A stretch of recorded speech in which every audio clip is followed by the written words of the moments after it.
Everyone, मैले चाहिँ fit बिस्टबाट चाहिँ यो ह्यान्ड ग्रिप वर्कआउट गरेको थिएँ अनि अहिले आइपुगेको छ है।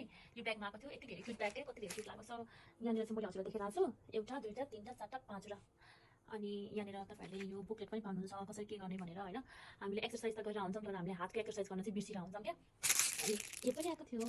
सो हजुरहरूले चाहिँ यसो गर्ने, यसो गर्दाखेरि यहाँनिर मेरो मसल्स बिल्ड हुन्छ, मेरो हातले स्ट्रङ्गर बनाउँछ होइन।